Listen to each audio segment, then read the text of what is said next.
Under Fire Series, Episode 4, Take 2. Alright, welcome back, ladies and gentlemen. My name is Future Me for Christ, and let's try this again. This is Take 2 of Under Fire Series, Episode 4. And let's see, we're going to do another handgun. Do, do, do, do, do, do, do, do, do, do, do, do, do, do, do, do. Alright, we're going to be doing the 44 Magnum today. Also, again, I'm getting all my information from the Firearms: The Illustrated Guide to the Small Arms to the World by Chris Donovan. And I'll be getting all this information from the Smith & Wesson Model 29. At least that's what it looks like to me, so I'm going to be reading off from it. Like the game states, this is chambered in a powerful 44 Magnum and was originally crowned the most powerful handgun in the world. It fired the powerful 44 Magnum, as the name stated, and Dirty Harry claimed that it could blow a man's head clean off. So there's your movie trivia of the day.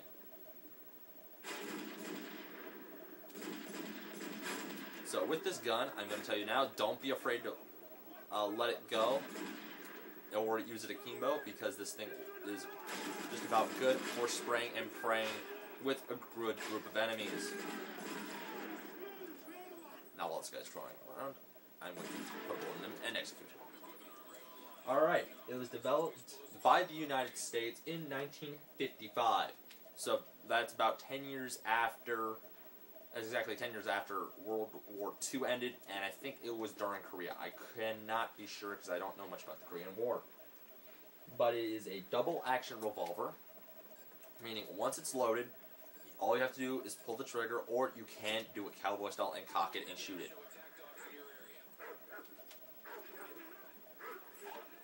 Dog.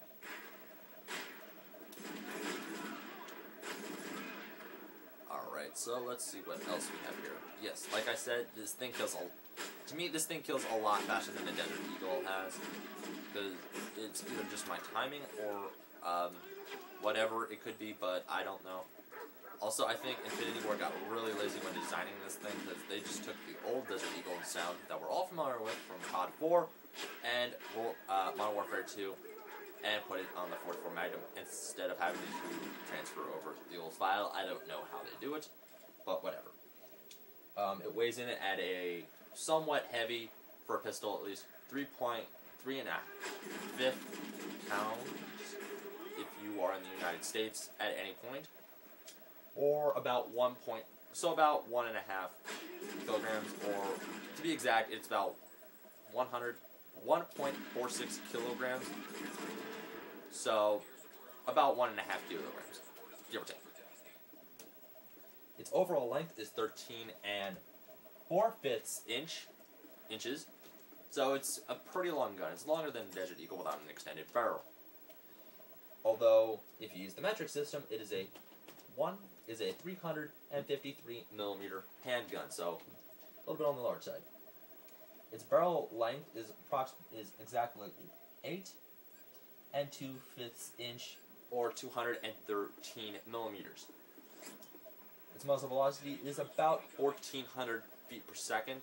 It all can depend on what type of ammunition you use, because I know some rounds burn hotter or shoot faster than some other rounds. It all just depends on what you're using. And it fires from a 6-shot cylinder. Cylinder being the keyword. If you say magazine, I will quickly correct you and say no, it is clearly a cylinder.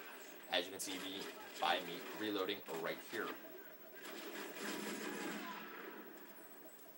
This thing does have a good muzzle velocity, and it will kick.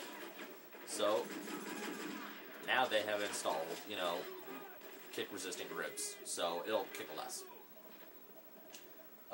Smith & Wesson Model 29, which I believe this is what it is best known by the handgun of choice by movie cop Harry Callahan in Dirty Harry movies, played by Clint Eastwood. Great film, highly recommend checking them out.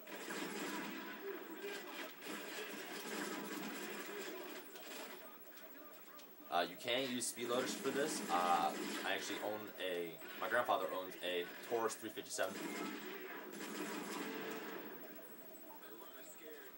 Alright. Certainly an extremely powerful weapon, firing the 44 Magnum cartridge.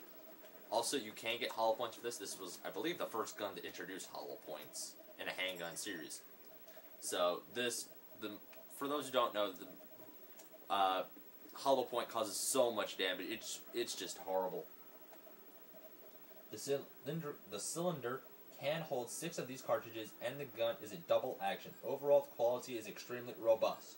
So it's basically the AK of pistols. We'll put it like that. It's the AK revolver.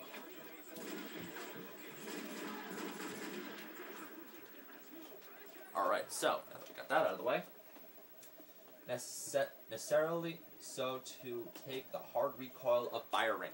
Okay, so they made it really, really durable and robust just because of the caliber it shoots. And honestly, I cannot blame them.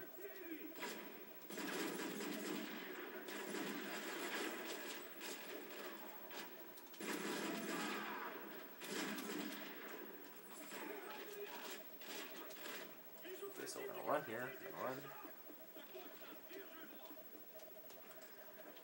Alright, so those who are new to me, I actually try and get all of my clips using the weapon of the week. So, yeah. Although, I've noticed one thing with this, if you're going to use this thing single, you are going to get in some tight situations and you're going to die a lot. So I recommend putting Akimbo on right as you get it. Akimbo or tack knife were one of my favorites when I had Model Warfare 3. I'm not going to get into that right now, but... Alright. The Model 29 is available in several barrel lengths, ranging from 4 inches up to the massive 10 2/3 or 270 millimeters. For the 4 inch, that's 102 millimeters. If you do not know how to convert quickly in your head, so 10 2/3 barrel. That's really long. That is, and yeah, it's just long. All right. A stainless steel model, the 629, is probably what this is, was also produced beginning in 1975. So, yeah, about the time of Clint Eastwood. I'm just going to say that right now.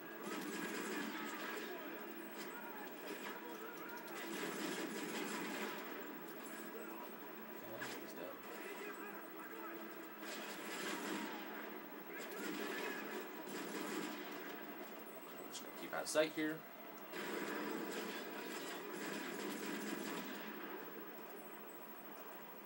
Alright. Partly because of their Hollywood notoriety, the Model 29 and the Model 629 have enjoyed respectable sales to date. Measurements are for the 8.4 inch, 231 millimeter barrel. So, there you go. Now, on to the attachment of choice. Again, I say Akimbo, however you want to pronounce it. So, yeah, that's how, I'm just going to say, get it, Akimbo, dual wheel, whatever you want to call it. I'm just going to tell you this now. If you're going to run tack knife, you better be running scavenger, because this, if you can't do like this. No, you need to go. Here, once I reload, I'll show you how to shoot it, if you get into a tight situation. I don't die. I'll run up here. Alright, so this is how you want to properly fire this game in this game. You're going to want to really unload on the person to make sure they're done, because I know some people have, what is it, juice or painkiller? Also, if you're going to use this during survival mode, you're going to be buying a lot of ammunition if you keep tapping that trigger quickly. That, and considering that you can not upgrade this weapon in survival mode, does irritate me a little bit, but you can't do that with any of the pistols. I just think it would be better if they installed, like, if you know, like, you can only get, like, certain attachments and stuff, I think they should have added Akimbo just for the fun of it, because I think that would have made it so much better. I'm tired of having to do this, and then having to go back one. I would love to have 2 pistols in this game, but, that's just me. Alright, well, folks, there you go. There is episode 4. Keep your heads down and go get them shot off. This has been the 44 Magnum. Hope you'd enjoy.